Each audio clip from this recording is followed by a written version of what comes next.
Siéntense. ¿Cómo están? Buen día, 31 de octubre. Hoy nos acompañan unas Catrinas como parte de esta gran celebración que hace el pueblo de México basada en nuestras culturas originarias, en los pueblos originarios, en los pueblos indígenas del Día de Muertos, que es muy especial en nuestro país. Bueno, hoy nos acompaña Lorena Ramírez o María Lorena Ramírez Nahuachi, ¿verdad? Corredora rarámuri, que ya ha estado aquí en la mañanera, ultramaratonista y embajadora de México, imparable.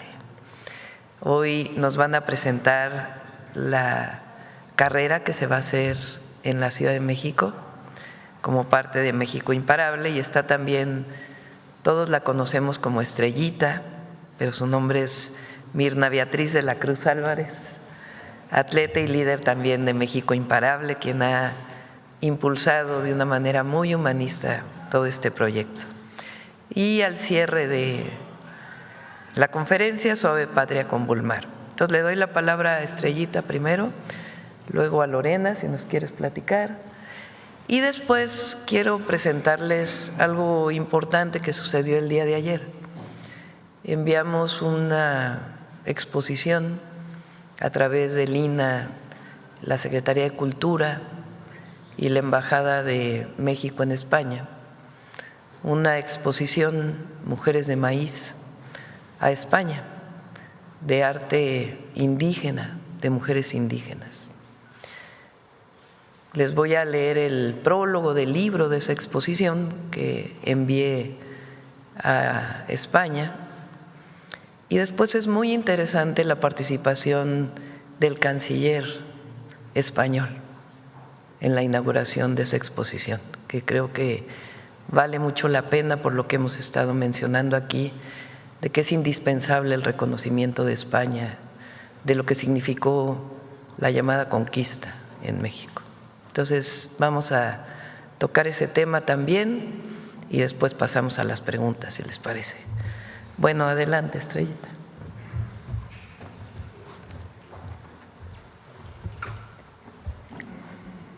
¿Acá?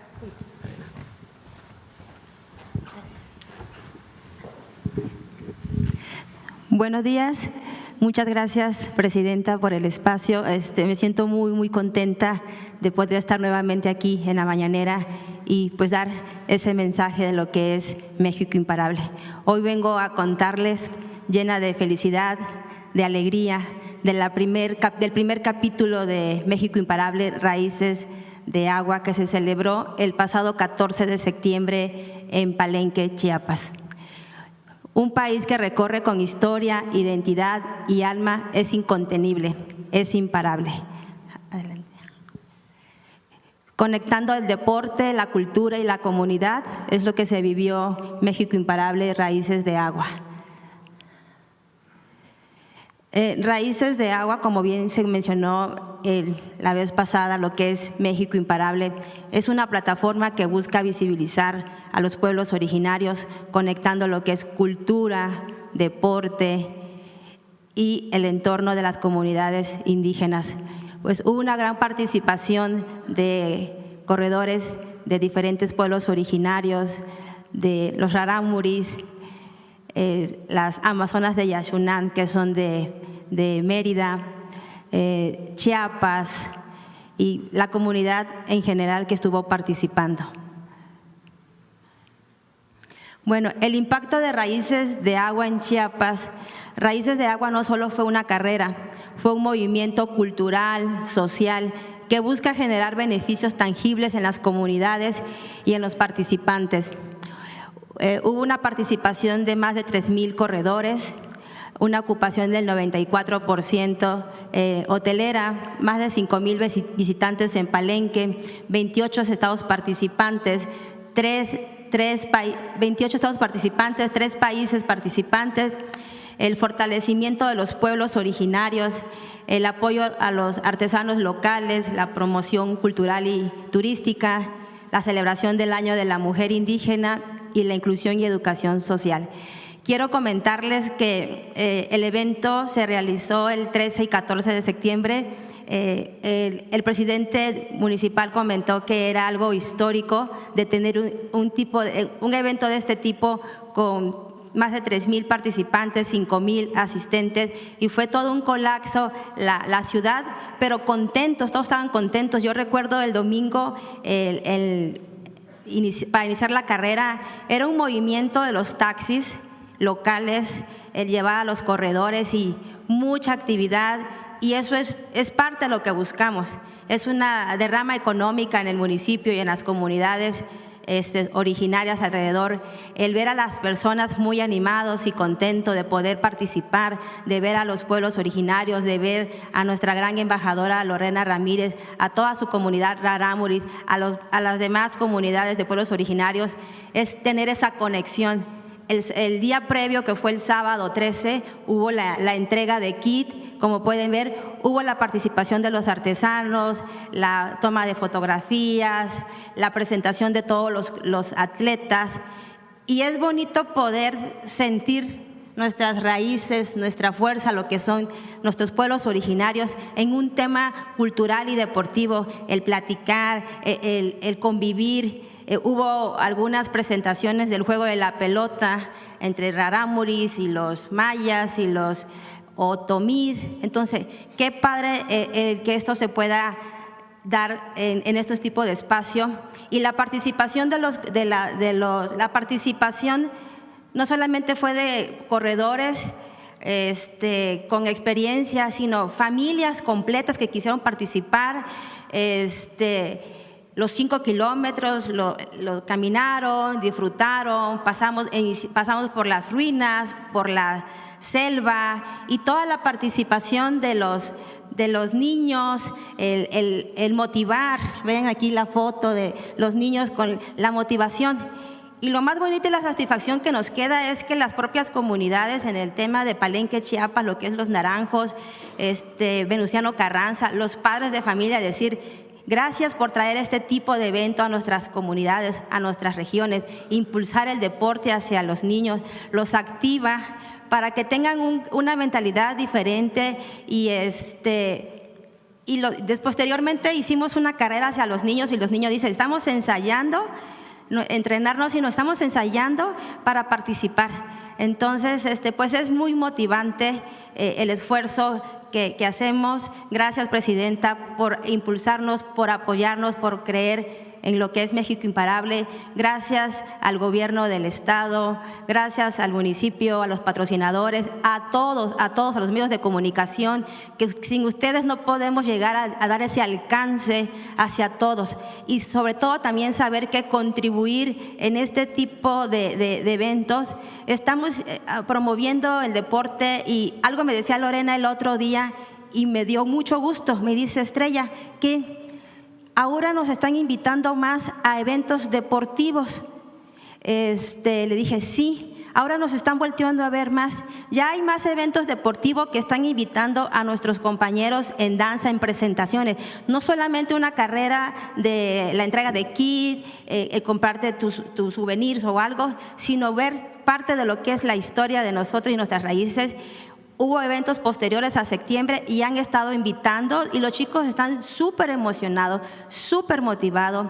Y rapidito quiero hacer un comercial de que en enero del 22 al 25 van a participar 13 corredores de pueblos originarios en Hong Kong, corriendo la distancia de 33, 56 y 100 kilómetros. Todos están súper contentos y motivados de poder participar. Lorena en este año participó en la carrera de 100 kilómetros, una servidora en 33 y su hermano en 56. Ahora vamos a ser 13 los que vamos a estar participando, y en ese evento también hay pueblos originarios en Hong Kong. Entonces, México Imparable ya ahorita está haciendo movimientos, está siendo escuchado. Para esta segunda edición, este segundo capítulo, ya hay inscripciones de Perú. Entonces, es bonito y que nosotros llevemos nuestras raíces Y yo me considero como una promotora del deporte de los pueblos indígenas, de poder apoyar a grandes atletas como lo es Lorena y nuestros demás embajadores que van a estar participando. Pues veamos rapidito este video. Perdón, me emociona mucho externar todo esto. En la tierra de los mayas, donde la selva guarda secretos y el agua da vida, Palenque fue testigo de una fuerza imparable.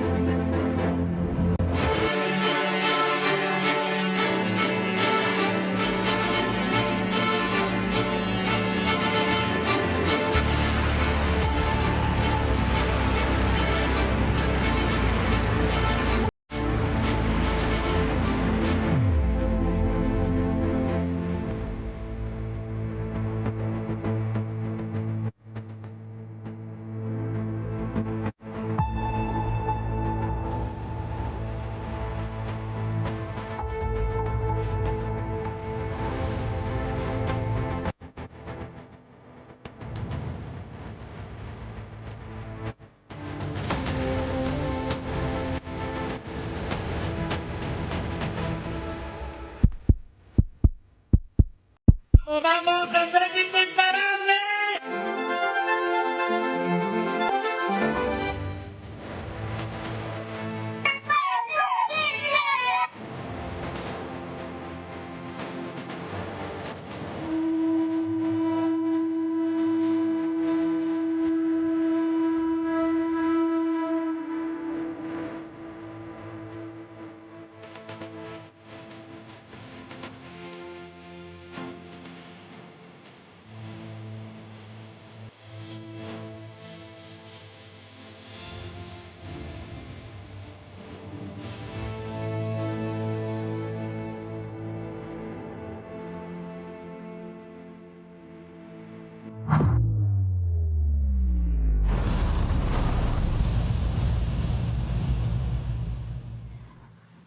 Bueno, y hoy venimos a presentar, a invitar a que participen en el segundo capítulo, que es Raíces de Fuego.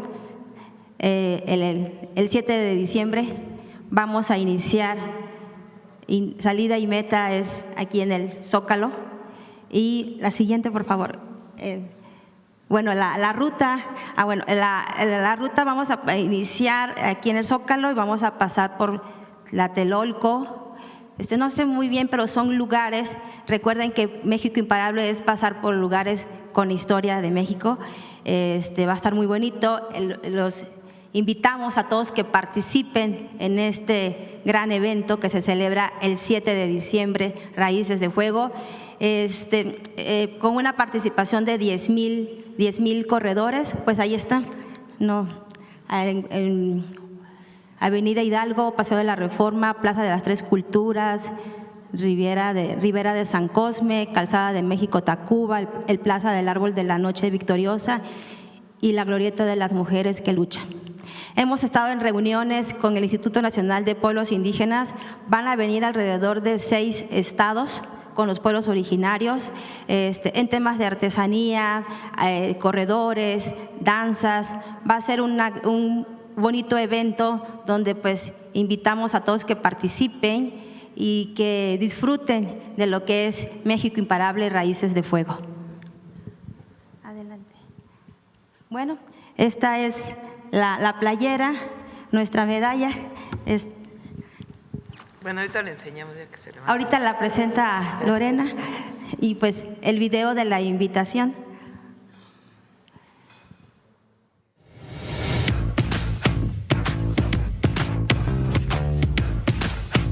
Momento de conocer Raíces de Agua. Corte, Raíces de Agua es en Chiapas, aquí Raíces de Fuego. Raíces de Fuego, sí, fuego. Sorry, es que me pongo un poco nerviosa, se me hace más fácil grabar en teléfono. Déjame ensayo 2 segundos, ¿va?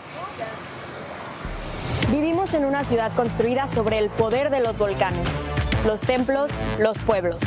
Una ciudad que arde en movimiento y que ahora se está preparando para el evento cultural más grande del momento. México Imparable, Raíces de Fuego llega a encender todo eso que somos, con orgullo, con alma y con paso firme.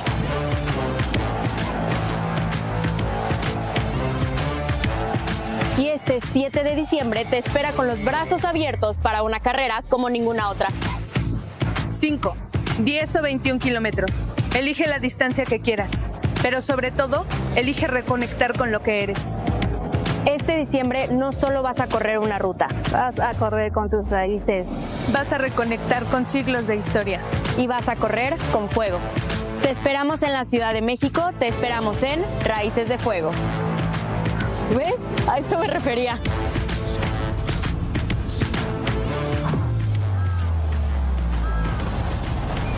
Yo ya estoy lista, ¿y tú? Pues muchas gracias. Les pido que nos apoyen a difundir el evento.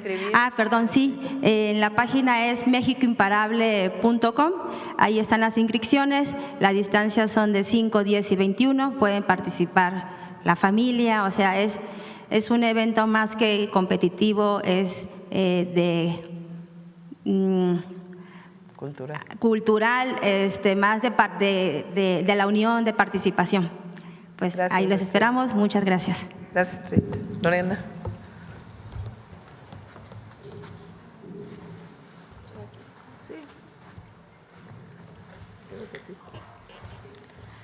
Hola, buenos días a todos. Mi nombre es Lorena Ramírez. Pues muchas gracias por el espacio, presidenta. Pues invitando una vez más a todos los corredores de este evento que se llama México Imparable, la carrera. La segunda vez aquí en Ciudad de México, pues los invitamos a todos a que disfrutan a correr con nosotros, pues este evento o la carrera pues es un evento cultural a todos los indígenas también. Bueno, culturas, nuestras tradiciones de pueblos originarios. Pues muchas gracias. Así que invitamos a todos los corredores que unan con nosotros a correr. Disfrutamos de este evento. Pues muchas gracias. Gracias, Lorena. Vente, Lorena.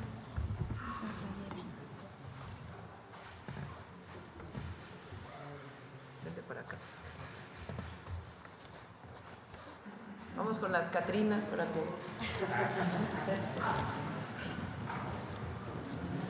también corran.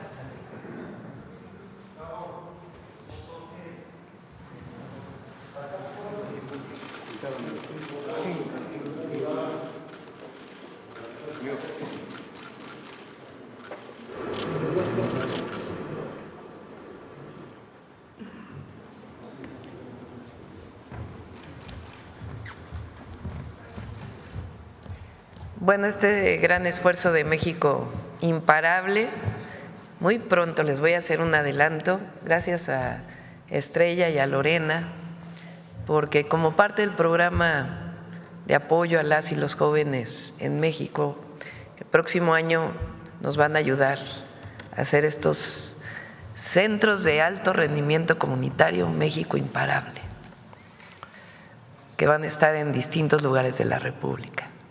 Y está inspirado pues en esta gran iniciativa que han impulsado Estrella y Lorena. Bueno, les quiero platicar de esto que ocurrió en España el día de ayer. Pásame el micrófono.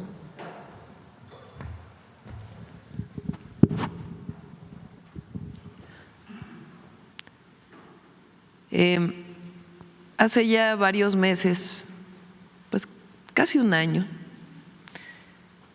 nos planteamos cómo hacemos visible a los pueblos indígenas en España, como parte de esta solicitud que en su momento hizo el presidente López Obrador y que nosotros apoyamos, de la solicitud del perdón por los agravios que tuvo México durante, o lo que llamamos hoy México, durante la invasión española y lo que conocemos como la conquista. Durante un tiempo se habló del encuentro de dos culturas, que en efecto siempre hubo el encuentro de dos culturas, pero fue muy violento, fue un proceso de invasión violenta. Y así como México ha pedido perdón por la violencia contra la comunidad china, por la violencia contra los pueblos originarios, en su momento el perdón a los yaquis, como parte de los planes de justicia, se hizo esta solicitud. Cuando entramos, dije, ¿de qué manera podemos hacer visible la grandeza cultural de México en España? Y pensamos en esta exposición, entre muchas otras, que lleva piezas arqueológicas, etnográficas, de lo que representan las mujeres indígenas para nuestro país y que se conociera allá. Como parte de este esfuerzo, donde el embajador de México en España nos ha ayudado mucho y quien lo impulsó fue Diego Prieto, hasta hace poco director del INAH, y la Secretaría de Cultura, Claudia Curiel, hay un libro que se va a hacer de todas estas piezas que hoy están ya en exposición en Madrid. Este es el prólogo que escribí para ese libro que lleva parte de esta exposición. Se llama Mujeres del Maíz y del Cosmos, arte indígena de antes y de ahora. México es tierra de raíces profundas.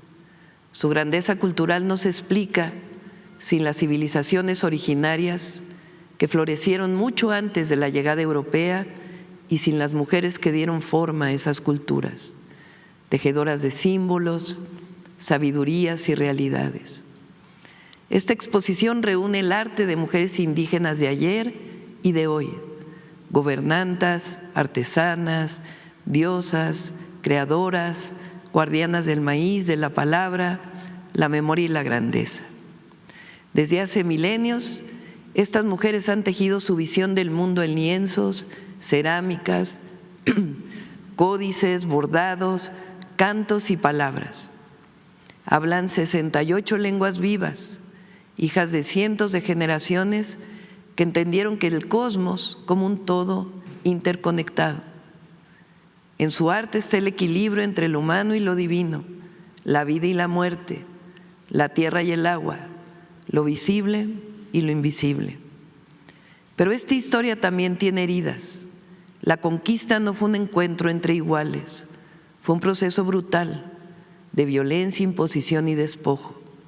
Se intentó destruir no solo territorios, sino culturas enteras, saberes milenarios, lenguas, modos de vida. Las mujeres indígenas sufrieron especialmente ese embate, fueron silenciadas, desplazadas, violentadas. Sin embargo, resistieron en silencio y en acción, en lo individual y en lo colectivo, en el telar y en la palabra, en el rito y en la comunidad. Sube un poco. Hoy esas voces resurgen con fuerza. Las mujeres indígenas de México siguen creando, sanando, luchando, corriendo, diría yo, y enseñando. Esta exposición celebra su arte como forma de resistencia y de renacimiento, porque su creatividad no solo es herencia, también es presente y es orgullosamente futuro. Honrar este legado implica reconocer los abusos del pasado y del presente, la discriminación, el racismo y el desprecio hacia los pueblos originarios aún persisten. Erradicarlos es un deber ético si aspiramos a un mundo verdaderamente justo, donde todas las culturas, todas las lenguas, todas las personas tengan el mismo valor.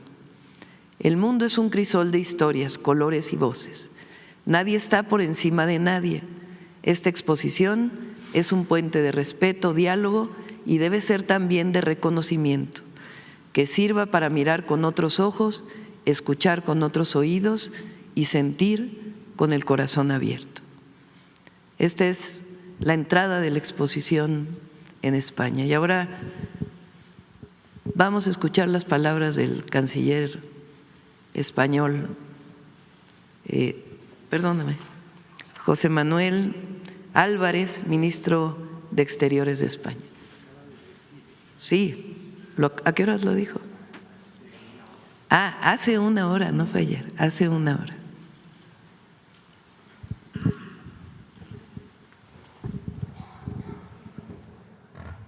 La libertad que aquí les negaba la dictadura. Y a los mexicanos que nunca nos dieron la espalda, aquellos españoles… Ponlo desde antes para el reconocimiento de Lázaro Cárdenas.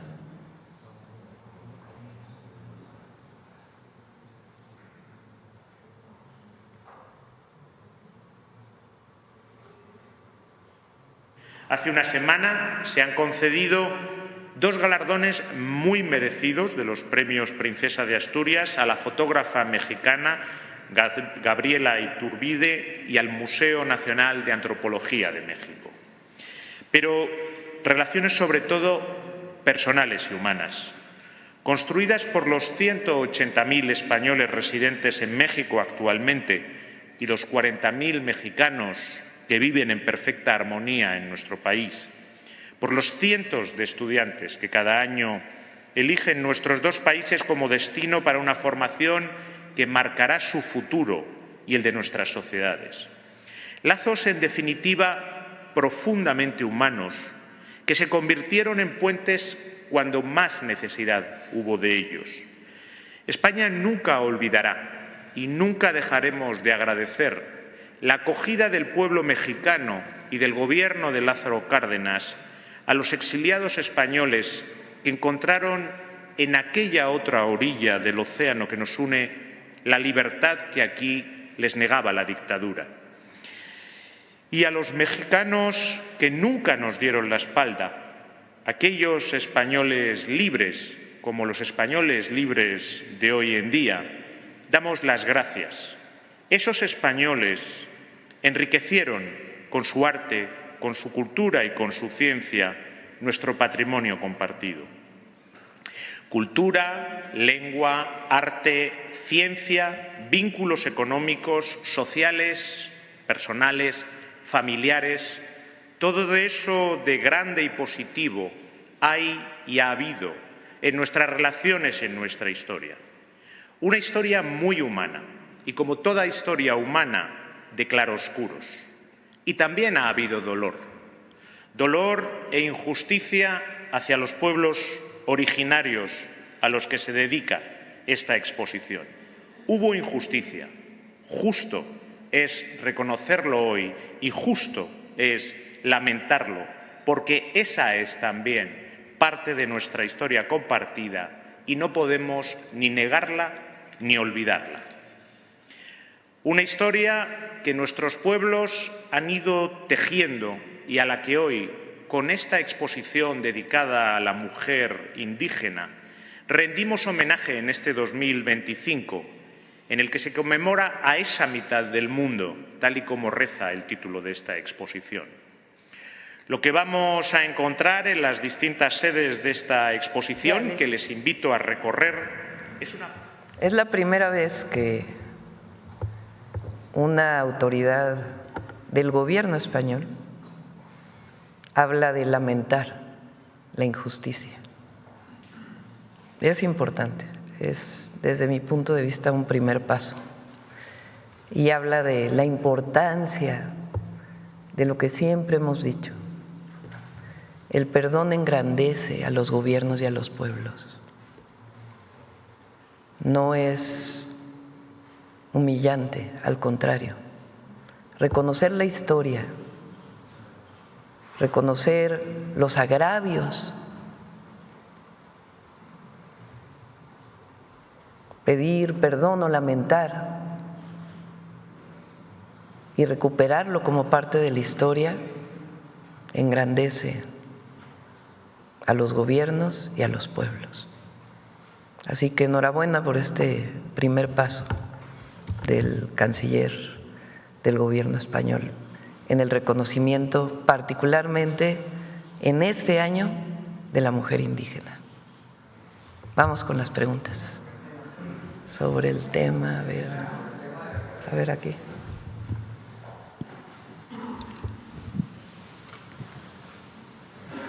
Buenos días, Presidenta. César Huerta, de la revista Polemón. Presidenta, pues justo A mí hay una parte de su libro que me sorprendió mucho, pues me gustó mucho, porque usted relata, y justo va con el tema, pues que antes de asumir el cargo conversó con el presidente López Obrador justamente sobre esta decisión de no invitar al rey de España a su toma de protesta. Y pues en este momento cuenta que él le comentó que no era necesario que usted asumiera las discrepancias que él había tenido con la corona española, pero pues usted le respondió que esa decisión la tomó por convicción propia, porque ningún presidente debe permitir que otro jefe de Estado trate con desdén al pueblo de México, que la ofensa del rey no fue solo hacia López Obrador, sino también hacia toda la nación. Si nos puede contar, Presidenta, cómo fue ese momento y qué significó para usted tomar esta decisión, que también pues le generó en su momento mucha crítica de la prensa española, pero también de la prensa mexicana. Sí, en aquel momento, que es parte de la narrativa, bastante misógina, por cierto, de que las decisiones, incluso de nuestro gobierno, vienen de otro lado, o del presidente López Obrador, para ser muy claros. Y pues es obvio que no. En efecto, cuando le dije no, he tomado la decisión de no invitar al rey, él me dijo, no necesitas pues las discrepancias que tuvimos a partir de la carta, incorporarlas al gobierno, estás empezando. Le dije, es que no lo hago porque usted me lo diga o no me lo diga, sino lo hago por convicción. Y en efecto, pues tenía que ver con este agravio que pienso yo que hoy empieza a saldarse con este inicio de este discurso, al hablar de lamentar esta violencia del pasado. Y tenía que ver justamente cuando el presidente López Obrador escribe la carta, que la leyó él aquí en las mañaneras y a lo mejor la podemos presentar en algún momento. Es una carta muy diplomática, no hay ninguna ofensa y al contrario, le pide al rey que juntos se construya una nueva historia y que desde su perspectiva era importante que hubiera un reconocimiento de los agravios de la llamada conquista contra los pueblos originarios. ¿Por qué es importante para nosotros todo esto? Porque es una historia viva hoy. Si algo ha traído la Cuarta Transformación es el reconocimiento de la dignidad del pueblo de México. Y la dignidad del pueblo de México viene de nuestra historia. Y nuestra historia parte, reconocida por el humanismo mexicano, con una fuerza de los pueblos originarios y la otra de la historia de México desde la independencia hasta nuestros días. Esa de la que hablaba el otro día, de la lucha por la independencia, la soberanía, las libertades, la democracia y la justicia. Entonces, es vivo hoy, no es un asunto retórico. Los pueblos originarios, los pueblos indígenas de hoy tienen que ser reconocidos como la grandeza cultural de México. Digo en el discurso que hice cuando reconocimos a Cuauhtémoc o a Tenochtitlan, que no depende de si el origen de uno es indígena o no. Todo mexicano, aunque se haya nacionalizado ayer, tiene una responsabilidad histórica y es reconocer nuestra historia y la grandeza cultural de México. En el momento que se reconoce eso, el pueblo de México se empodera y hoy está más empoderado que nunca. Por eso no es una historia, no es algo del pasado, es presente y representa la dignidad del pueblo y su fuerza, y la vamos a seguir reivindicando. Entonces, por eso es que el agravio que se hizo contra el presidente López Obrador en su momento, porque no solamente fue que no contestaron la carta, que era una carta muy diplomática y amable, sino que además hicieron una campaña en España contra el presidente López Obrador y la Cuarta Transformación. Nunca se rompieron relaciones, la relación comercial, económica, de todo tipo siempre ha existido con España. Pero había esa situación. Y para mí no era un agravio al presidente López Obrador, que por demás es un presidente muy querido, sino al pueblo de México. Y por eso tomé esa decisión. Y hoy, después de este discurso, vemos que el seguir insistiendo y el llevar las grandes culturas a España y el reconocimiento de los pueblos originarios tiene sentido.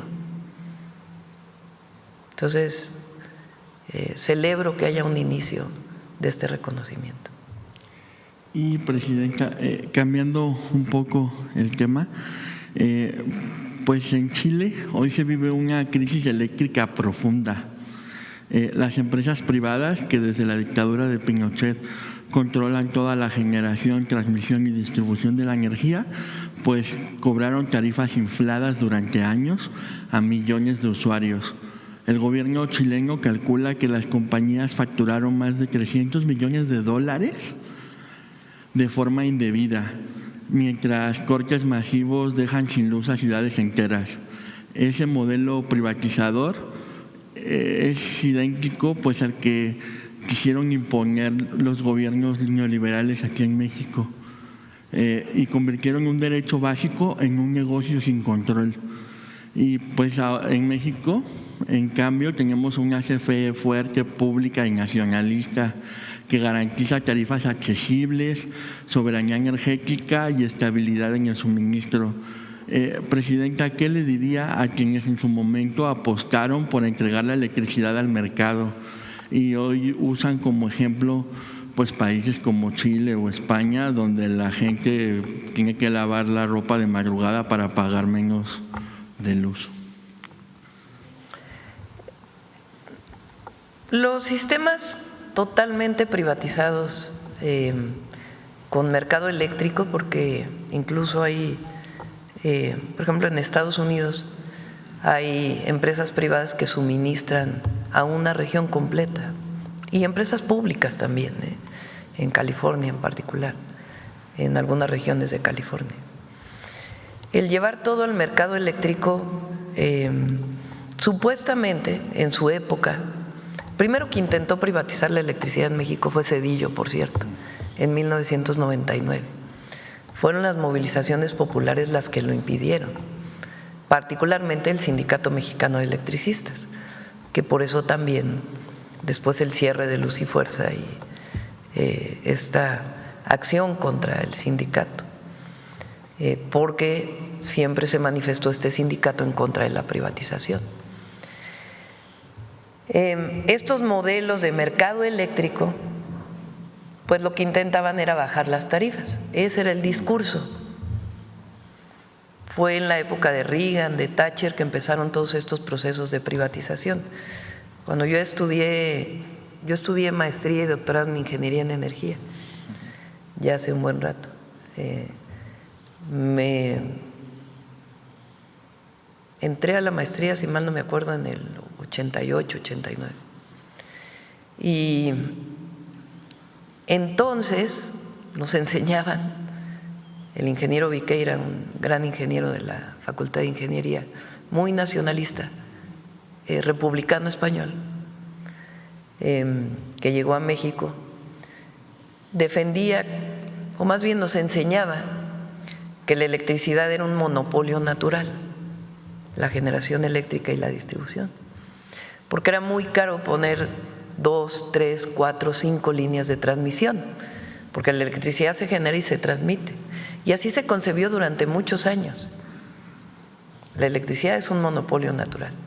Después viene el neoliberalismo y también el desarrollo de la electrónica y la digitalización, y se empieza a generar el mercado eléctrico. Y entonces por la misma línea de transmisión pasa, digamos, generación de distintas empresas generadoras y se cobra de acuerdo con la generación. Estos modelos de privatización extrema de mercado eléctrico generaron muchísimos problemas de desabasto en su momento, de desabasto, de apagones y de incremento en las tarifas. A la fecha, vivimos hace poco la crisis en España, de varios días que no hubo electricidad o varias horas, producto de un proceso de este tipo, y ahora pues lo que se dice en Chile, donde han aumentado muchísimo las tarifas. Por eso nosotros hemos elegido un modelo mixto, en donde el 54% de la generación sea de Comisión Federal de Electricidad, los usuarios finales pequeños solamente puedan comprar electricidad de la Comisión Federal de Electricidad, haya un margen de mercado eléctrico y otro margen de inversión mixta. Y eso da mucha estabilidad en el sistema y al mismo tiempo permite que las tarifas pues estén hasta cierto punto en una competencia razonable y además garantiza soberanía, que también es muy importante. Entonces, por eso el modelo mixto que hemos elegido nosotros, desde el presidente López Obrador que se presentó y ahora, que es este modelo de 54% generación eléctrica pública y 46% privada y mixta, es muy importante. Mantiene tarifas y al mismo tiempo genera estabilidad en el sistema. Y, Presidenta, bueno, cambiando otra vez el tema, pues ayer le pregunto sobre el caso de Simón Levy y especialmente la relación que hubo con los medios de comunicación en este caso, porque pese a que las autoridades de la Ciudad de México y tanto usted también pues informaron que este personaje estaba en Portugal y que estaba pues detenido, pues que había sido detenido y que era información oficial, pues varios medios de comunicación negaron esa información y siguieron con los montajes y engañando al pueblo de México. Por ejemplo, pues Luis Cárdenas afirmó que Simón Levy estaba en Washington y dio por válida esta versión, de que incluso dijo que había pues sufrido un atentado, y cito, por sicarios enviados por grupos radicales cercanos a la 4T. Y pues si no hubiera sido… Es que da risa, perdón. Si no hubiera sido porque varias personas en redes pues encontraron también en la entrevista de Azucena Oresti que él estaba en un hotel de Lisboa y que pues los medios habrían continuado diciendo que era falso lo que usted había dicho y pues dándole toda la credibilidad a este personaje. ¿Qué opina, Presidenta, del modus operandi que tienen estos medios pues, y que en este caso pues vuelva a demostrarse que hay un lado sincronizado en contra de su gobierno? Bueno, la verdad es que nosotros ni queríamos mencionar a esta persona, no es, digamos, central en la mañanera o nuestra información. Lo que pasa es que nos preguntaron aquí, oiga, esta persona, Simón Levy, dice que está en Washington, ¿dónde está? Y dijimos, bueno, de acuerdo con el Gabinete de Seguridad, está en Portugal y fue detenido. O sea, nosotros no sacamos el tema, sino que se nos preguntó. Y como después se dijo que no, que toda esta información que mencionas, pues ayer presentamos el documento de la Policía de Portugal de que en efecto había sido detenido. Y luego ya para colmo, pues en las redes salió que había grabado un mensaje diciendo que estaba en Washington y era el restaurante más conocido de Portugal. Nosotros no decimos mentira. Ahora, la información vino de él, ¿no? Él fue el que, y quien le dio vuelo a esto, pues fueron algunos medios, ¿no? Y algunos conductores, porque no solo son los medios, sino los propios conductores, ¿no? Que le dieron vuelo pues a este invento que hizo él de lo que le había pasado, ¿no? Pero siempre vamos a decir la verdad y si algún día nos equivocamos, pues también se reconocerá, ¿verdad? pero buscamos que todo lo que decimos pues tenga fuentes. Por cierto, aprovechando, ¿por qué no pones el diario oficial del 2014? Porque también ayer nos dijeron que habíamos faltado la verdad. Sobre el Aeropuerto Internacional de la Ciudad de México, Benito Juárez. En el 2014, la Secretaría de Comunicaciones y Transportes hizo un comunicado. 2014, gobernaba entonces Peña Nieto. Era una evaluación técnica de en qué condiciones estaba el aeropuerto. Desde hacía mucho tiempo había salido publicado que el aeropuerto tenía una saturación muy grande. De hecho, por eso se planteó que se necesitaba otro aeropuerto, y en la época de Fox fue cuando iniciaron con lo de Texcoco, y después Peña Nieto recuperó ese proyecto de hacer el aeropuerto en Texcoco. Y fíjense, dice, ponte el primero, desde el primero para que… Vamos. Bueno, este es el sustento jurídico.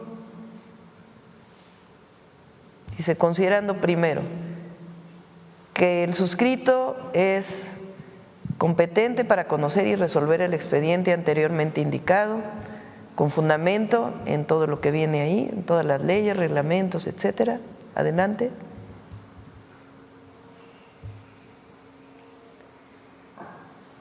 Entonces dice, resuelve.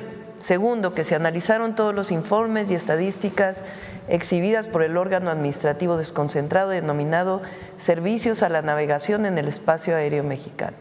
Información de la que se observa que en más de 52 ocasiones en 2013, en determinadas horas, las operaciones en el campo aéreo rebasaban el número máximo que puede ser atendido por hora. O sea, ya había una saturación, había más vuelos de los que debería de haber en ciertas horas. Resuelve declarar la saturación en el campo aéreo del Aeropuerto Internacional de la Ciudad de México, Benito Juárez, en los horarios siguientes. Segundo, la presente determinación surtirá efectos a partir del día siguiente de su publicación en el Diario Oficial de la Federación, cuyo costo deberá ser cubierto por el Aeropuerto Internacional de la Ciudad de México, SADCB. Tercero, se deroga otra declaratoria previa. Entonces, en 2014 hay una declaración de la entonces Secretaría de Comunicaciones y Transportes de que había saturación en un horario muy importante en el Aeropuerto Internacional de la Ciudad de México. Basado en este documento justifican el que hubiera otro aeropuerto. Ellos toman la decisión de que el aeropuerto esté en Texcoco, lo que llamaban el nuevo Aeropuerto Internacional de la Ciudad de México en Texcoco. Inician la construcción, dicen que van a avanzar muy rápido, pero en realidad pues avanzan muy poco, y el costo de ese aeropuerto era de más de 300,000 millones de pesos. Cuando llega el presidente López Obrador, previo a la entrada, hace una consulta pública de sus principales proyectos, y ahí toma consideración de la gente si debe estar el aeropuerto en Texcoco o en Santa Lucía. La mayoría dice que en Santa Lucía. Pero no solo se sustentó Santa Lucía, el hoy Aeropuerto Internacional Felipe Ángeles, en la decisión de la gente, sino en la saturación del Aeropuerto Internacional de la Ciudad de México y en que Texcoco no era un lugar viable para poder construir. ¿Por qué? Por los hundimientos y además porque era el único lugar de desalojo de aguas de lluvias que tiene la zona metropolitana del Valle de México, lo que se llama un área reguladora de las lluvias en la zona metropolitana. Se toma la decisión de ya no avanzar en el aeropuerto de Texcoco con base en esas decisiones técnicas. A quienes tenían contratos se les resarce con un esquema y se construye el Aeropuerto Internacional Felipe Ángeles en Santa Lucía. Se construye nuevamente el aeropuerto militar que existía en otra zona, ahí mismo en ese terreno, y el aeropuerto civil que hoy está funcionando. Una vez que se inaugure el Aeropuerto Internacional Felipe Ángeles, poca carga del aeropuerto Benito Juárez se va al Felipe Ángeles, por consideraciones de las líneas aéreas que desde aquel punto de vista no eran razonables y que era indispensable desaturar el Aeropuerto Internacional de la Ciudad de México, Benito Juárez, que desde el 2014 se había dicho que tenía una saturación muy grande. Y entonces se toma la decisión de reducir slots con base en la seguridad de los viajeros y la necesidad de utilizar el aeropuerto que ya estaba construido, y entonces se toma la decisión de enviar la carga en un decreto en el 2023, a ver si lo pones, que hace el presidente López Obrador basado en decisiones técnicas, porque ayer todavía se decía que había sido decisiones subjetivas y políticas, y no, son decisiones técnicas de la Secretaría de Infraestructura, Comunicaciones y Transportes. Vienen las consideraciones, esto es en el 2023, adelante. Ahí dice que en 1994 se publicó en el Diario Oficial el decreto que establece el cierre para las operaciones de aeronaves, por el que se estableció el cierre del aeropuerto para las operaciones de aeronaves en servicio privado. Ya desde el 94 se hablaba de saturación. Después se refiere al decreto del 2014. En el 2021 hay decreto de distintas disposiciones de ley para orientar una parte de las operaciones al AIFA. Y después, más adelante, por favor. No, me lo cambiaron. Hay una parte donde dice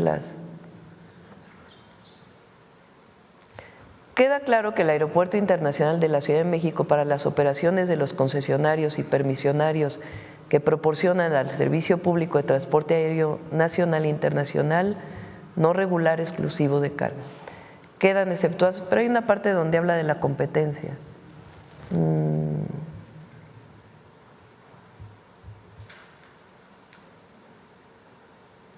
Bueno, con base en ello, ahora a ver si me lo encuentras, una parte que habla de la competencia. Se instruye a la Agencia Federal de Aviación Civil a actualizar las bases generales para la asignación de horarios de aterrizaje y despegue en aeropuertos en condiciones de saturación. Y entonces se emiten las bases generales para los aeropuertos en saturación. Se instruye a la Secretaría de Infraestructura, Comunicaciones y Transportes a realizar las acciones necesarias a fin de revisar y modificar, en su caso, las concesiones al Servicio Público de Transporte Aéreo y no regular de carga.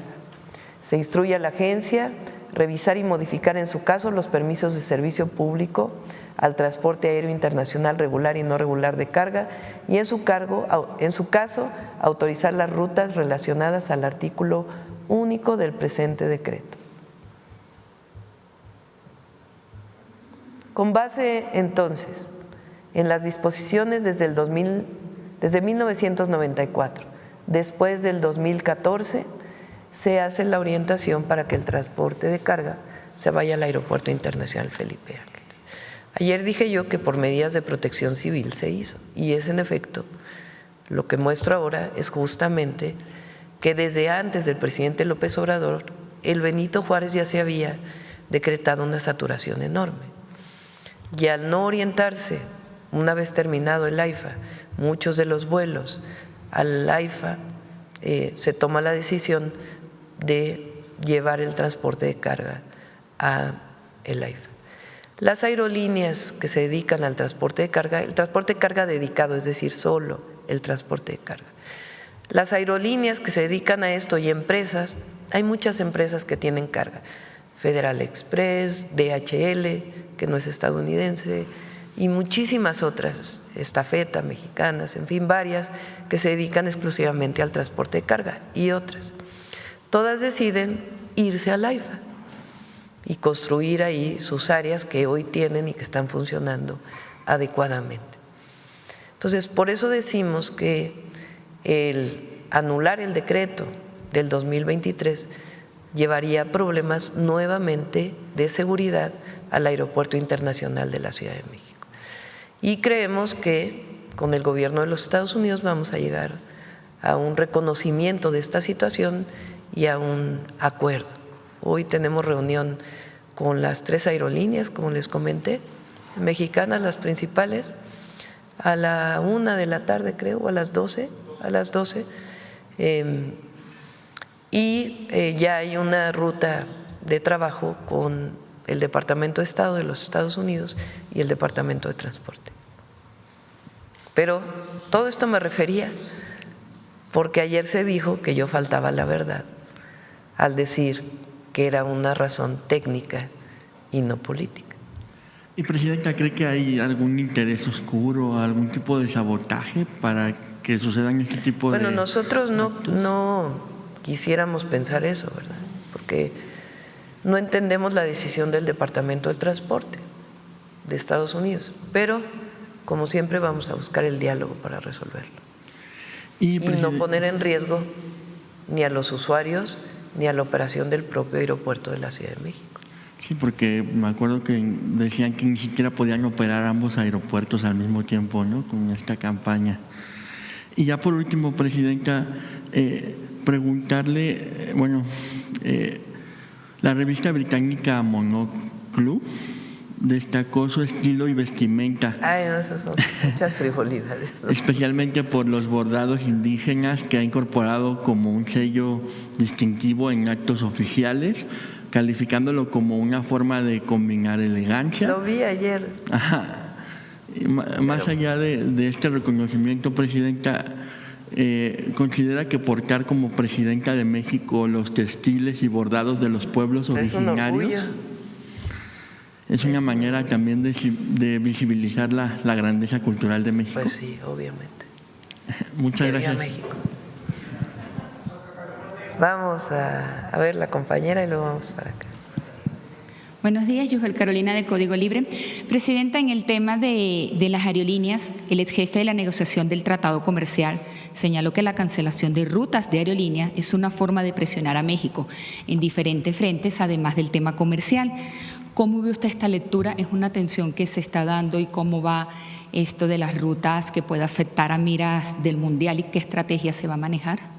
Nosotros creemos que se va a resolver y vamos a poner todo para que se resuelva, sin poner en riesgo a los usuarios del aeropuerto internacional. Porque hay quien nos dice, bueno, eliminen el decreto de carga del 23 que hizo el presidente López Obrador, y no sé qué otra cosa pide. Entonces, sería muy irresponsable hacerlo. ¿Por qué? Porque habría una saturación. Pero además no creemos que se haya afectado la competencia de las líneas aéreas estadounidenses, no lo creemos. Y las propias líneas mexicanas hicieron un acuerdo para distribuir de mejor manera lo que se llaman los slots, que son finalmente el número de vuelos que hay de las distintas líneas aéreas. Entonces, nosotros estamos de acuerdo en que no se favorezca ninguna línea aérea en el marco de la competencia y de los acuerdos comerciales.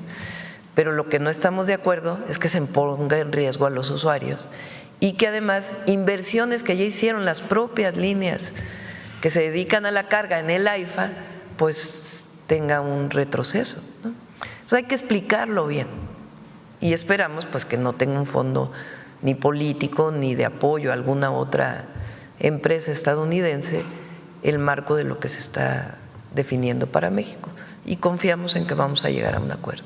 Okay. Pronto. ¿Algunos puntos que nos pueda adelantar de esta reunión que va a tener a la 1 de la tarde?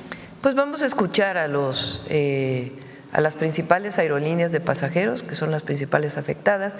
Viene el director, viene el almirante secretario y el director del Aeropuerto Internacional de la Ciudad de México, Benito Juárez, que es de la Marina, y también viene el general Pastor, que es el director del AIFA, junto con el general secretario, para pues platicar conjuntamente con las aerolíneas, que son pues las afectadas junto con sus trabajadores por esta decisión. Okay. Presidente, en otro tema, hace unos días un exfuncionario del presidente Donald Trump acusó que el gobierno de Nicolás Maduro financió campañas electorales como en Colombia, Brasil y canalizó dinero a México. ¿Qué información tiene usted al respecto? ¿Qué lectura le da a ello? Es falso. Es falso. En el tema de la movilización de los productores agrícolas, Presidenta, ¿qué plan hay? Aún hay muchas manifestaciones. Y en todo caso, si no, que se investigue, ¿verdad? Pero es falso. No tiene sustento, sí. En estas movilizaciones de los productores agrícolas, Presidenta, ¿qué plan hay? ¿Qué hace falta para competir con productores de otras partes del mundo? ¿Hace falta tecnificación, más fertilizante en el campo? ¿Qué más estrategia se va a dar a estos productores agrícolas? Vamos a presentar, yo creo que la próxima semana, un programa especial para los pequeños productores de maíz. ¿Qué es lo que pasa? El maíz surge en Mesoamérica, es producto de la domesticación de una planta silvestre, o por lo menos esa es la teoría científica más reconocida, que es el teocintle, y la domesticación de esa planta por los primeros pobladores de Mesoamérica permitió que se creara o que se desarrollara el maíz como lo conocemos hoy. Ese maíz y sus variedades, sus razas, son múltiples en nuestro país. Tiene una gran virtud esta planta porque crece a grandes alturas, crece a nivel del mar, distintas latitudes, longitudes, y se convirtió desde los pueblos originarios en el principal alimento de México, que lo sigue siendo hasta ahora. México es autosuficiente en lo que se llama maíz blanco, que son dos formas. El maíz nativo, que se sigue cultivando con las semillas originarias milenarias, que se han ido adaptando al clima gracias a la domesticación, y también hay semillas híbridas que no son transgénicas, sino semillas que en laboratorio se han ido mejorando a partir de las semillas del maíz mexicano o de los maíces mexicanos. México es autosuficiente, es decir, se cultiva y se comercializa lo suficiente para la alimentación del ser humano, que su principal producto pues es la tortilla. Importamos maíz amarillo, principalmente de Estados Unidos. ¿Para qué? Para alimento de ganado principalmente, alimento animal, y algo para la industrialización de cereales, pero principalmente para alimento animal. ¿Qué pasó con el tratado comercial?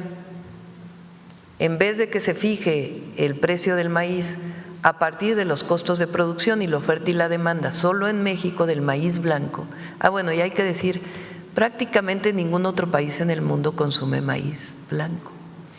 En Sudáfrica hay algo de maíz blanco, que no se come en tortillas, sino en otra elaboración. Pero muy pocos países del mundo tienen pues la tortilla, ¿verdad? Esa es característica de México. En Sudamérica, traído de Mesoamérica, hay muchas otras formas de alimentación, pero el mayor consumidor de maíz blanco en el mundo somos nosotros, México. A la hora de abrirse el tratado comercial, se determina que el precio del maíz debe fijarse por los mercados internacionales. Se fija en la Bolsa de Chicago, pero en la Bolsa de Chicago no hay diferencia entre el maíz amarillo y el maíz blanco. Entonces, este año en particular, cuando hay mucha producción de maíz amarillo y maíz blanco, pues los precios bajan porque hay demasiada oferta. Entonces, ¿a quién se apoya desde el 2019? Se apoya a los pequeños productores, aquellos que producen para autoconsumo y algo para el mercado, los que tienen entre 1 y 2 hectáreas. ¿Cómo se apoya? Con producción para el bienestar, un apoyo anual que se les da a los agricultores y fertilizantes gratuitos. ¿De cuánto es ese apoyo? A ver si me lo puede decir, pero es de alrededor, si mal no me acuerdo, de 28,000 millones de pesos al año. Son 13 y 13, más o menos, 26,000 millones, un poco más. de apoyo al maíz, a la producción de maíz. Además, se apoya Sembrando Vida, que en un porcentaje siguen sembrando maíz, además de árboles frutales y otro tipo de árboles maderables. ¿Cuánto presupuesto tiene Sembrando Vida? 39,000 millones de pesos.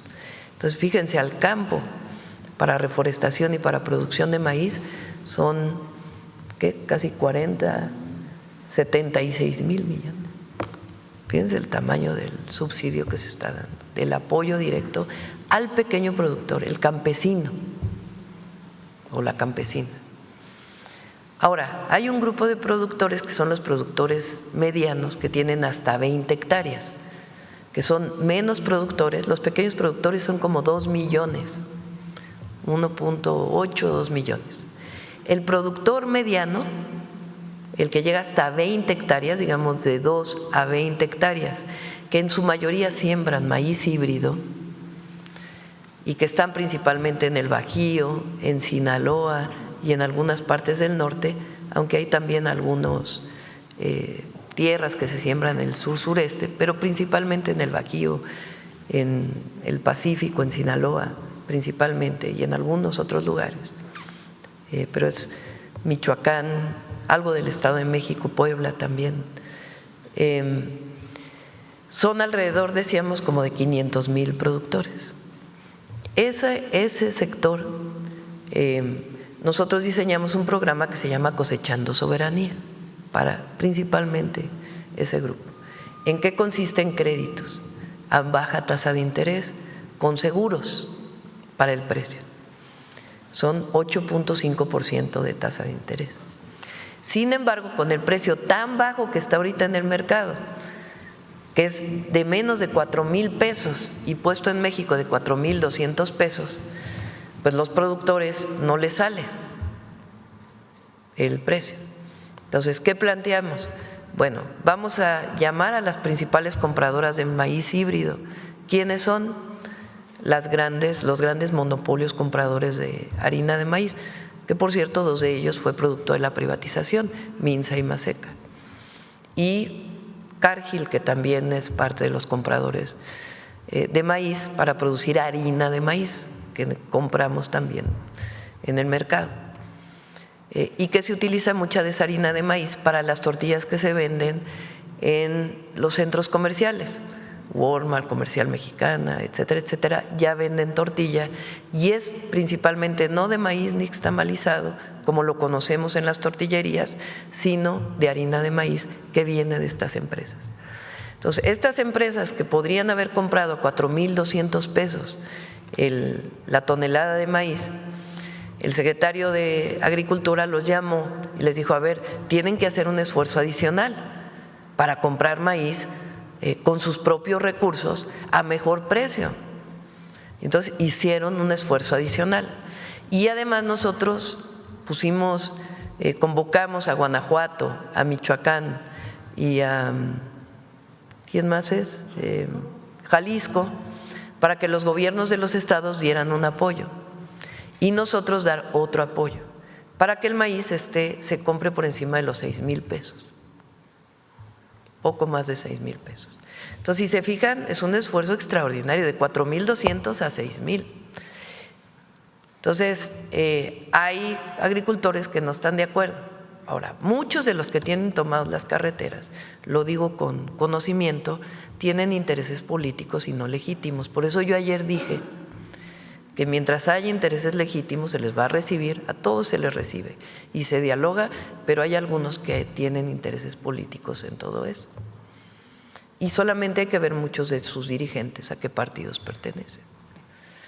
Entonces, sí hay apoyo y además a los pequeños productores, a los campesinos más pobres del país, vamos a dar un apoyo adicional a partir del próximo año, que tiene que ver también con hacer valor agregado del maíz, no solo vender el grano del maíz, sino también poder vender tortillas de manera directa y otros productos de valor agregado que les permitan pues tener todavía mayores ingresos. Esa es la historia del maíz. Okay. Gracias, Presidenta. Y en otro tema, el Producto Interno Bruto se ha contraído un 0.3% en el tercer trimestre de este año, que va de julio a septiembre, arrastrando sobre todo el sector secundario, que está relacionado con las industrias, la manufacturera y la construcción. A tasa anual, la estimación oportuna presentó una reducción del 0.3% según el INEGI, que se dio ayer. ¿Qué nos dice de esto? Sí, los datos de empleo que presentamos hace poco nos dan muestra de que no es algo que se va a arrastrar hasta final de año. Es una característica pues, de ese semestre, principalmente generado pues, por la incertidumbre relacionada con la situación de los aranceles, particularmente para la industria automotriz. Por eso nosotros queremos un mejor acuerdo. Se cargó, digamos, lo que no hubo en el primer trimestre, donde no hubo tarifas.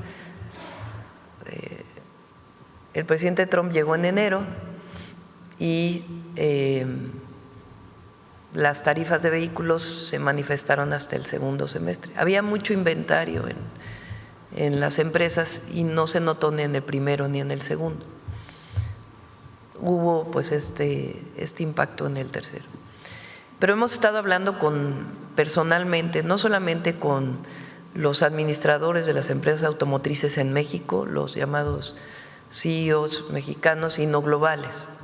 He hablado prácticamente con todas las empresas europeas, estadounidenses y todas las que se fabrican en México. Algunas que han decidido, que cerraron, no es por decisiones de los aranceles, eran decisiones que habían tomado previamente de modelos que ya no se iban a fabricar. Nos los han dicho claramente e incluso lo han publicado ellos. Entonces, ninguna empresa va a cerrar producto de esta situación, sino más bien se ajustó lo que pasó en el año, en el tercer trimestre. Eso es lo que evalúan pues, nuestros técnicos de la Secretaría de Hacienda y sobre todo también los empresarios que hemos hablado con ellos. Los datos de empleo de este último mes de septiembre que mostramos hace poco, a ver si los muestras nuevamente, nos dicen que esperamos que esto se recupere en el último trimestre. Entonces, y además, pues todos los planes de inversión que hemos estado desarrollando por la Secretaría de Economía y todo el equipo para el próximo año, tanto inversión pública como inversión privada, que se van a notar de manera muy importante en el 2026. Entonces, de acuerdo con los análisis de Secretaría de Hacienda, incluso de Banco de México y de los propios empresarios, es una característica del tercer trimestre que no se va a manifestar en el último y además pues se espera una situación mucho mejor para el próximo año. Este es el dato de empleo de septiembre a septiembre y hay un incremento en empleo muy importante en septiembre. Okay. Y por último, Presidenta, ¿alguna actualización del ataque a las lanchas? ¿Cómo va la operación del rescate? Hoy tiene, como les informé, reunión la Secretaría de Marina y a ver si más tarde se puede informar y si no el lunes lo informamos. Bueno, vamos con… a ver la compañera. Presidenta, buenos días. Tere Mora Guillén, corresponsal del canal de las noticias que se transmite en el estado de Chihuahua y en Juárez y en los municipios fronterizos de Mexicali y Tijuana. Presidenta, México imparable traspasa fronteras y con la exposición de arte en España, ¿cómo se sienten, cómo le expresan sentirse los pueblos originarios al ser tomados en cuenta? ¿Comienzan a sanar heridas de racismo y reivindicación? Es orgullo. ¿A poco no nos da orgullo Lorena? ¿Cómo no? No solamente por la corredora que es, la extraordinaria corredora. Pero ¿A poco no nos da orgullo Estrella? Fue muy bueno su prólogo de la exposición. Pero espérame. Sí.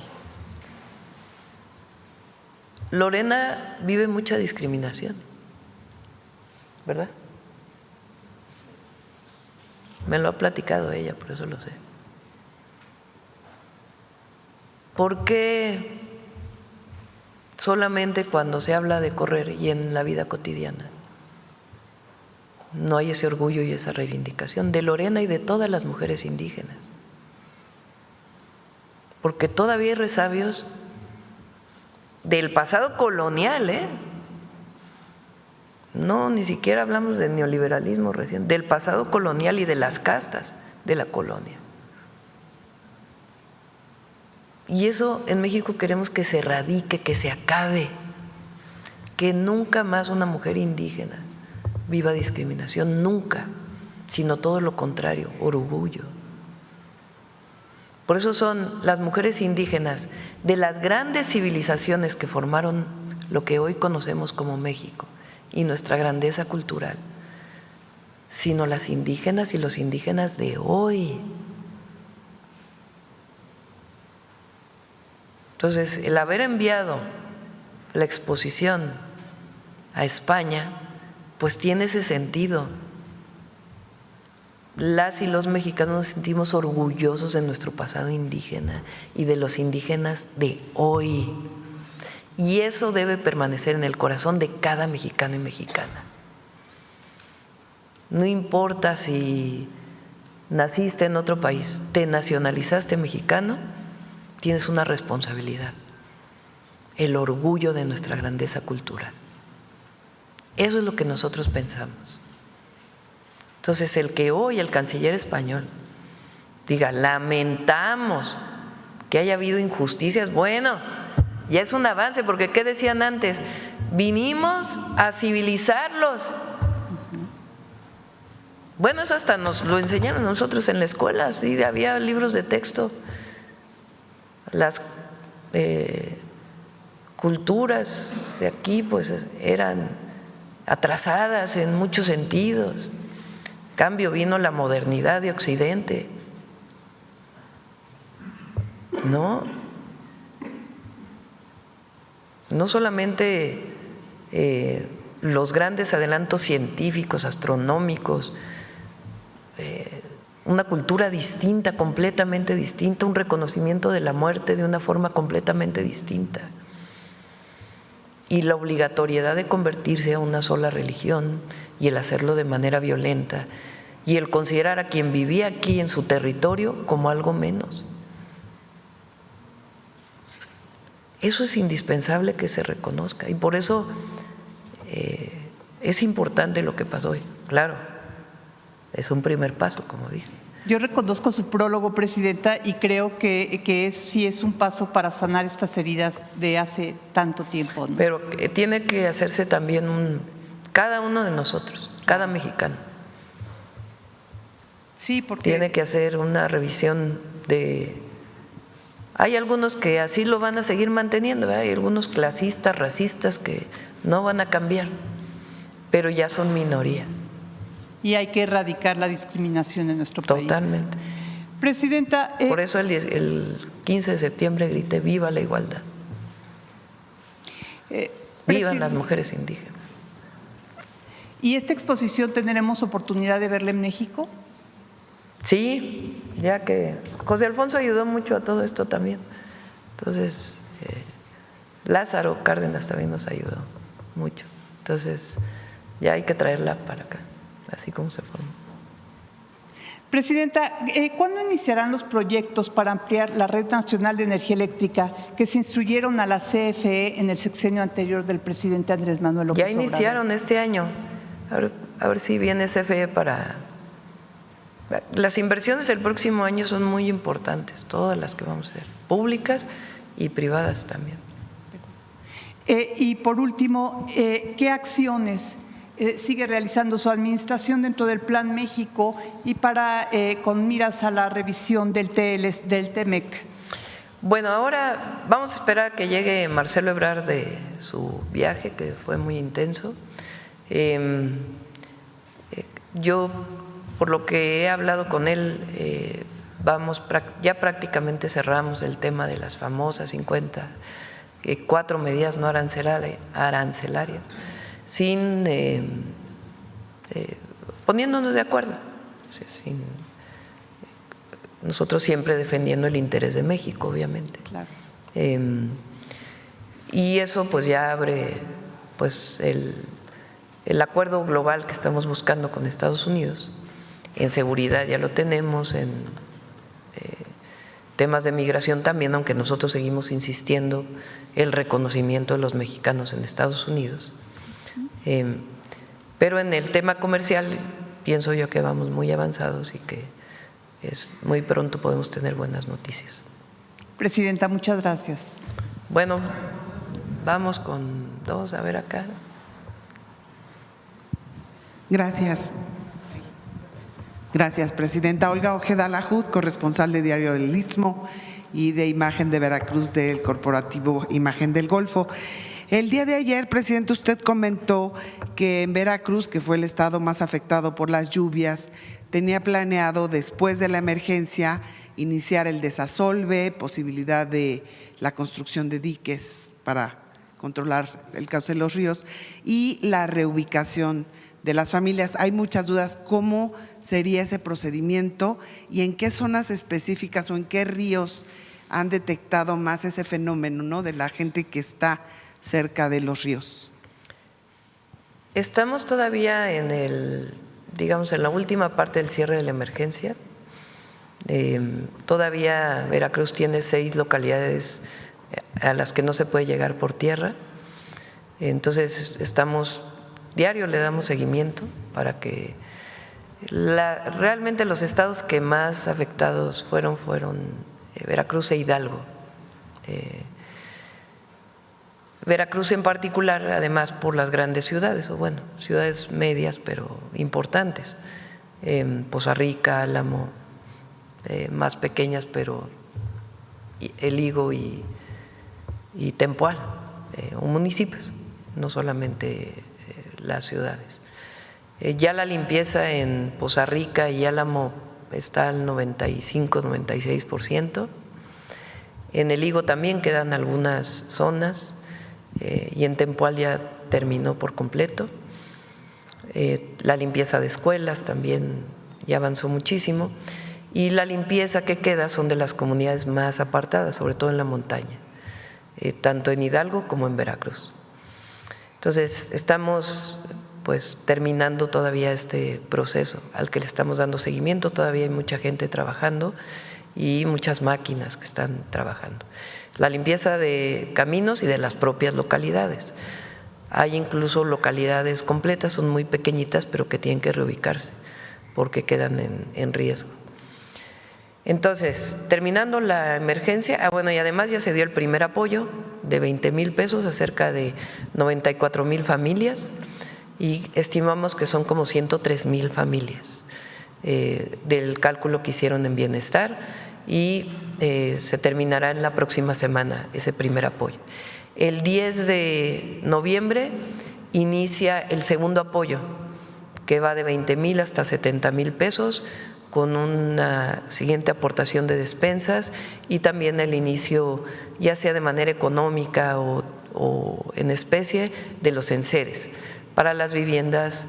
El apoyo segundo va a ser para todos, pero en el caso de los enseres, en algunos casos se va a entregar los enseres completos y en otro caso es un apoyo sobre todo para las viviendas que tuvieron menos afectaciones. Hay viviendas que tienen afectaciones leves. Y a partir de ahí ya estamos trabajando pues en lo que llamamos la reconstrucción. El proceso de reconstrucción pues tiene que ver con reconstrucción de vivienda, reconstrucción, algunas de ellas que tienen que reubicar, reconstrucción de caminos, desasolve de ríos y reconstrucción o nuevos diques que se tienen que colocar o bardas para evitar el que vuelva a ocurrir una situación así, recuperación de redes de drenaje y redes de agua potable que muchas en algunos lugares quedaron colapsadas y al mismo tiempo el apoyo a los agricultores, particularmente en la zona del norte de Veracruz, son naranjas principalmente lo que se produce, en particular en el Álamo y también a pequeños comercios que también se les va a dar un apoyo y también inicia un proceso de empleo que le llamamos Construyendo Futuro. Entonces, todo eso viene ahora, a partir de ahora inician todos los estudios de la reubicación y le vamos a dar el informe a la población, no vamos a hacer nada en donde no informemos en asambleas y particularmente a las personas que tienen que reubicarse. Muchas gracias, presidenta. Tengo entendido que va este fin de semana, va a regresar a la zona de emergencia. Pues este fin de semana no, particularmente pues los pueblos se dedican al el Día de Muertos, hay que respetar sobre todo, particularmente en todos los pueblos, en ninguno. Entonces son pues días especiales. Entonces vamos a regresar el otro fin de semana. De todas maneras estamos dándole seguimiento a todo. Ya para la entrega del segundo apoyo y vamos a traer aquí ya la mañanera cuando podamos tener una idea de pues toda la inversión que va a requerir la reconstrucción. Entonces la próxima semana iría específicamente la próxima semana, el viernes, el jueves en la tarde iría a Hidalgo, probablemente. El viernes todo parece indicar que sí viene el presidente de Francia y el sábado y el domingo iríamos a los otros 4 estados, ya la entrega del siguiente apoyo. ¿Sabe qué municipios o localidades? Ya les informaríamos, todavía no lo tenemos definido. Y ya por último, presidenta, bueno, en Veracruz apenas se dio a conocer ya el presunto daño patrimonial de 2,372,867,000 pesos en el último año del gobierno del exgobernador Cuitláhuac García Jiménez en Veracruz. Entre las observaciones destacan las irregularidades en obras emblemáticas del exgobernador, como el estadio Luis Pirata Fuente, el Nido del Alcohol y el Acuarium de Veracruz, en donde pues detectan sobrecostos, materiales deficientes, pagos injustificados y opacidad administrativa. Queremos saber, presidenta, su opinión de que existan estas observaciones millonarias en el gobierno de Veracruz, en donde ya se está cayendo responsabilidad en el exgobernador y sus colaboradores. Que nosotros sepamos, no hay responsabilidad de Cuitláhuac. Ni siquiera lo plantea la auditoría. Hay algunas observaciones que todavía están para poder responder y en caso pues de que hubiera algunas irregularidades pues tienen que seguir su proceso. Muchas gracias. Vamos, ¿quién más? ¿Nadie más? Ya son 9:05, es viernes.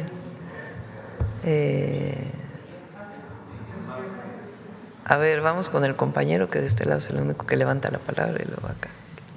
Y luego atrás si nos da tiempo y si no, pues ya para Presidenta, el lunes vamos a hablar del Mundial. Adelante. Presidenta, muy buenos días, muchas gracias. Así como plantean lo del fuego, lo del agua, esperemos que también haya del aire, porque en la Bella Airosa tenemos mucho. El aire es Pachuca. Muchas gracias, presidenta. La segunda, presidenta, el tema de la estafa siniestra del estado de Hidalgo. Ayer, después de un evento, el gobernador del estado de Hidalgo expuso que la persona o artífice de la estafa siniestra, César N., lo había liberado el ICE en Estados Unidos, ya habiendo investigaciones y parte de una solicitud de que lo extraditaran a México, lo dejan libre. El gobernador, en todo este trabajo que ha venido realizando de la transformación y la recuperación de todo este dinero, de esa estafa siniestra, que sabemos que este es el autor, ha llevado a mucha gente, exalcaldes, exfuncionarios, hoy en la cárcel. Dijo el gobernador ayer, voy a solicitar el apoyo diplomático o de la Federación para solicitar la extradición de este personaje. Presidenta, ¿nos podría dar su opinión? Sí, ahí está, Relaciones Exteriores, para que pueda hablar con el gobernador. Es todo, presidenta, gracias. Muchísimas gracias. Bueno, vamos por a ver aquí el compañero y luego aquí atrás. Presidenta, gracias. Buenos días. Herrera Aldave, de Grupo Fórmula. Regresando, si me permite, al tema de España, ¿consideraría usted que este reconocimiento por parte del ministro de Relaciones Exteriores allana el camino para que haya una reconciliación con el Estado español?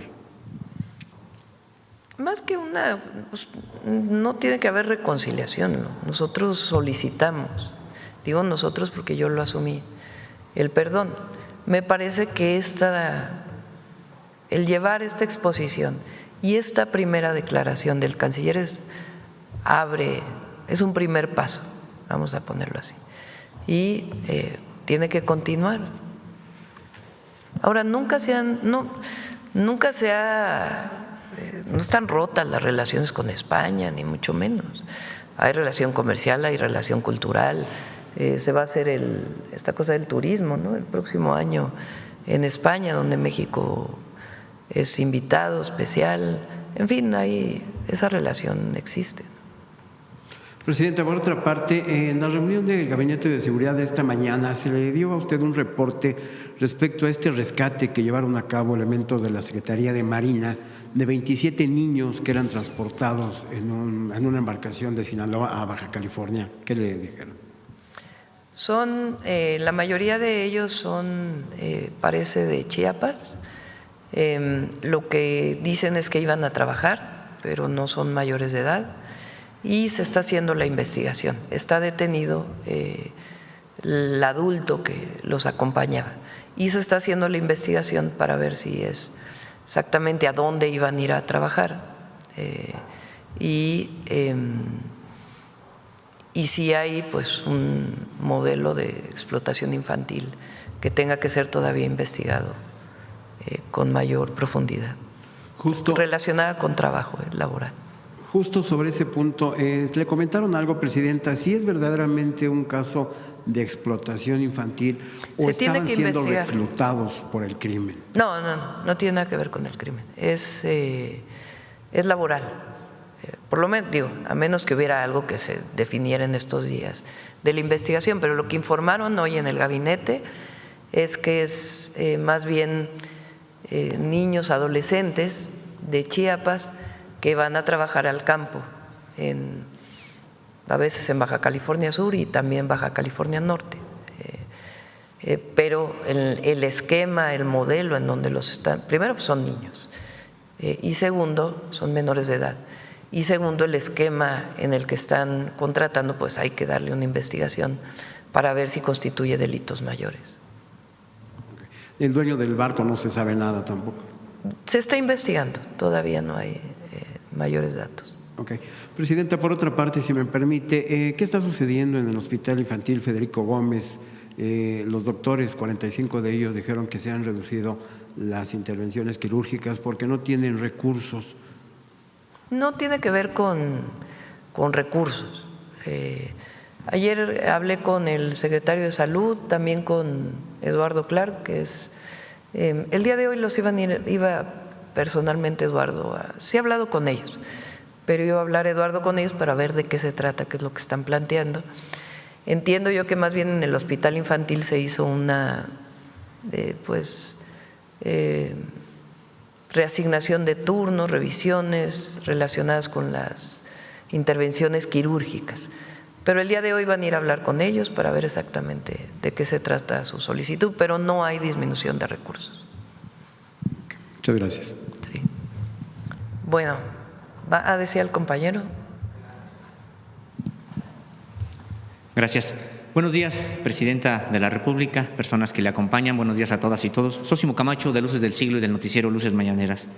En este espacio, Presidenta, hace algunas semanas le presentaba el caso de esta minera, Equinox Gold, que como usted sabe, pues destruyó todo un ejido y está en proceso, supuestamente, de remediar la destrucción generada ahí.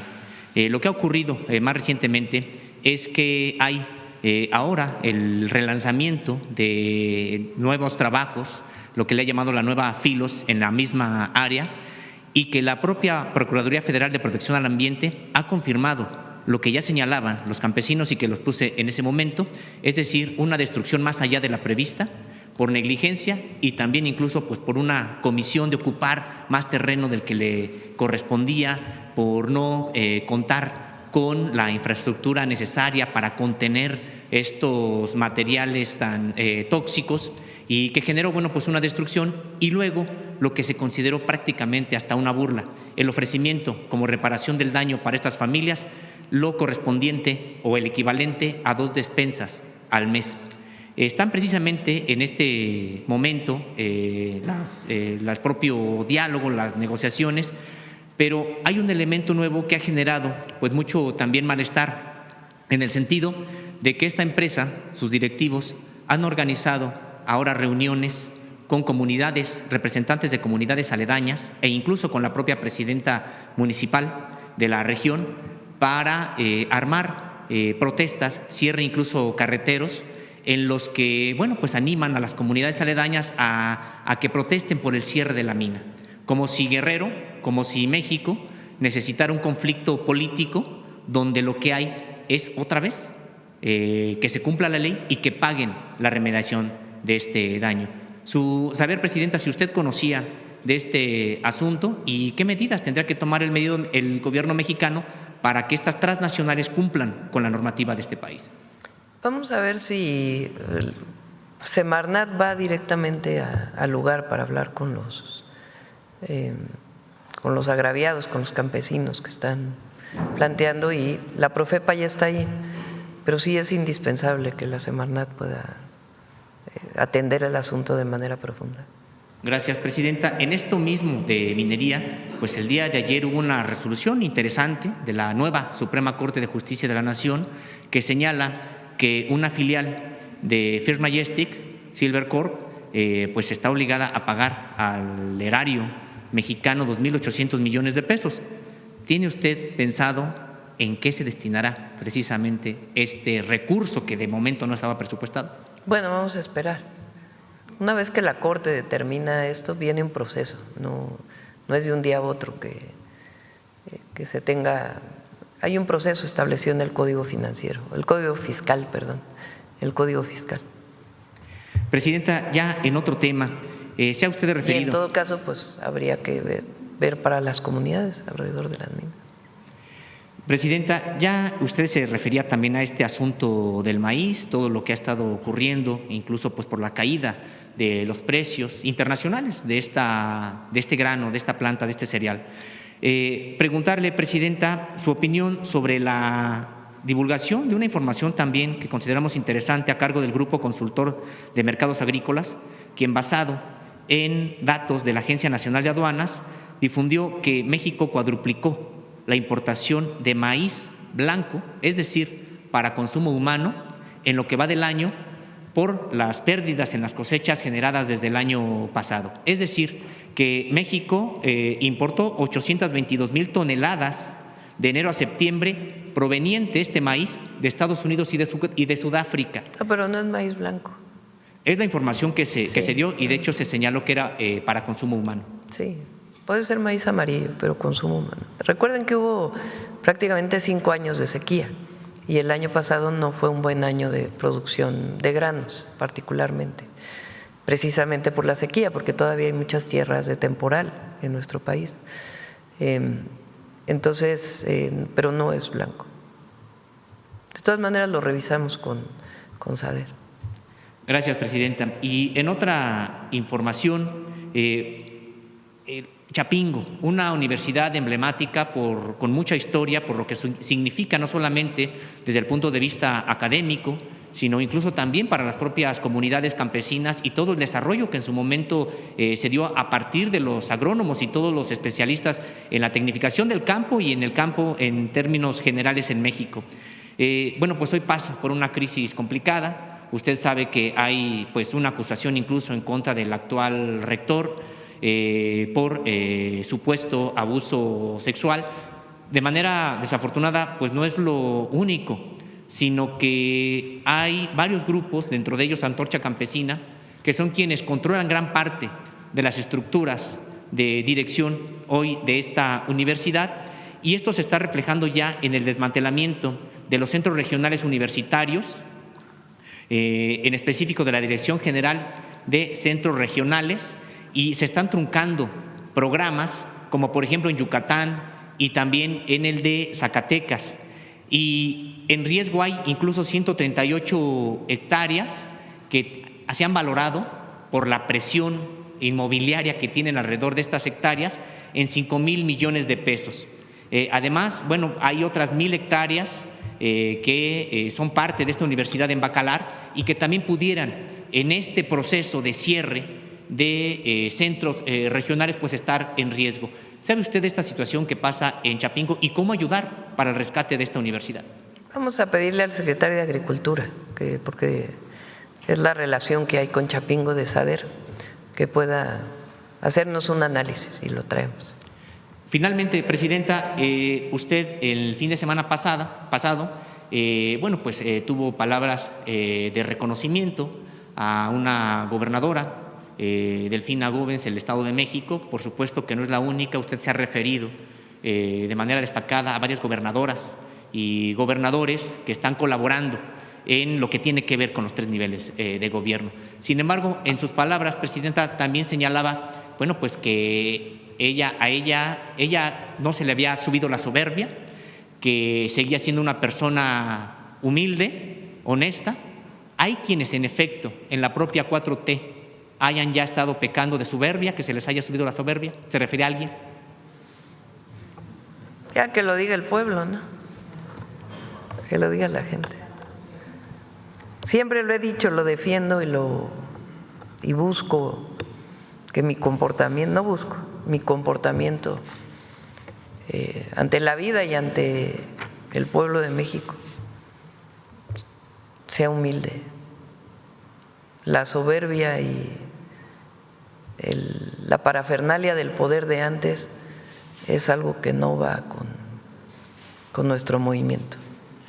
Lo defiendo y lo sostengo. Y si hay alguien que no se comporte, pues no soy mamá para andar llamando la atención. ¿Quién se los va a reclamar? Pues la gente. Y si ya no hay pluris, pues ya no les tocará ser ni diputados ni senadores. Muchas gracias. Yo creo que cerramos. Vamos con Suave Patria.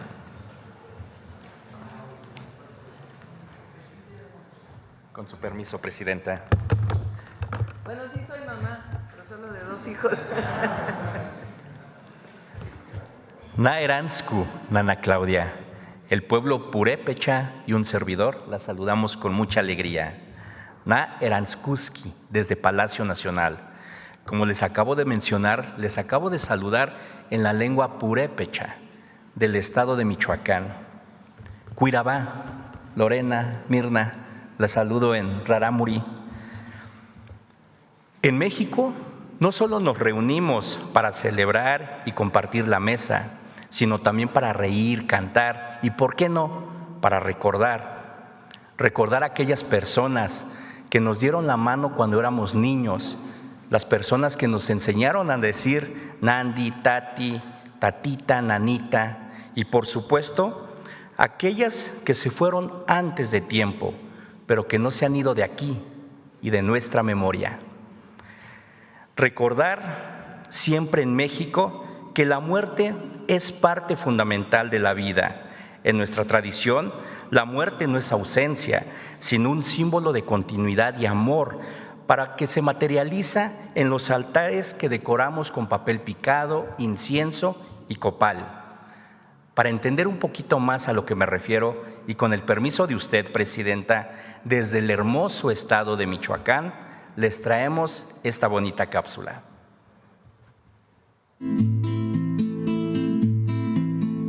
En la zona lacustre de Michoacán, los primeros días de noviembre le guardan una veneración especial a la muerte. Es la noche de las ánimas cuando las comunidades purépechas honran con cariño, respeto y añoranza a sus difuntos. Al celebrar esta festividad es como un homenaje, ¿no?, a quien en vida nos dio educación, nos dio salud, nos dio alimento, nos llevó de la mano para vivir bien en familia. Se siente como dijera que como tu corazón, como que sientes que ellos están contigo, que están conviviendo contigo, o sea, se siente esa alegría. Por eso a veces le digo yo a mis hijos, siento que mi padre está mirando, mi mamá, porque eso se refleja según en el tiempo que ellos vivieron contigo, como tú hayas convivido con ellos, ¿no? La comunidad indígena de Santa Fe de la Laguna recuerda a sus seres queridos con un altar, comida, música y rezos. El día 1 de noviembre se dedica a los niños y personas solteras, considerados ángeles, y el día 2 a los fieles difuntos. Además, acostumbran ofrendar a sus muertos el primer año en casa de los deudos, en donde realizan una ceremonia como si fuera el día del velorio. Aquí en mi comunidad hacíamos mucho los arcos. ¿Por qué? Porque eso es lo que simboliza, ¿no?, la entrada de un mundo, de un plano a otro plano. Entonces, y el camino de cempasúchil, de la flor amarilla, ¿no?, que es lo que llama al ánima, ¿no? Entonces, y también varias creencias, ¿no?, o mitos, o como lo quiera llamar. Nosotros le llamamos creencia. La Noche de las Ánimas fue nombrada Patrimonio de la Humanidad, una tradición viva que según sus pobladores no tiene fin. La UNESCO inscribió a la Nimecha Quetzitacua o Noche de las Ánimas en su lista del Patrimonio Cultural Inmaterial de la Humanidad en 2003, definiéndola como una expresión tradicional, integradora, representativa y comunitaria. Pues nada, Bexons Caribino, y yo chucha iré cachacater, inquisición cana pues churaco, chuchar jacaco, chuchar mimishi, calla samet, no churaco chaca, ca erocason que es que no hizo camarón, escultura cater, chuchar guache chaningon, ca canek típico es, y yo charanan, ca inch ambuna eangunson, incucha iré canarca. En esta dulce fiesta reina la nostalgia, los colores y sabores, pero principalmente el recuerdo y el amor hacia nuestros seres queridos.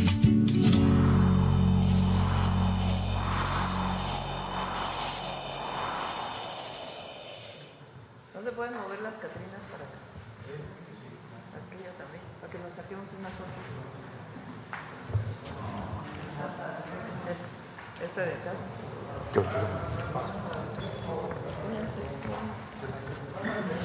Sí. Más al centro.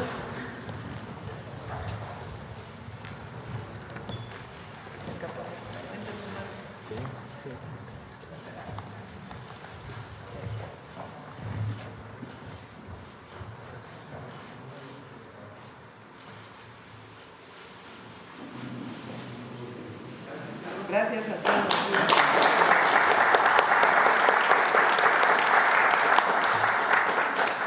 A recordar a los ancestros.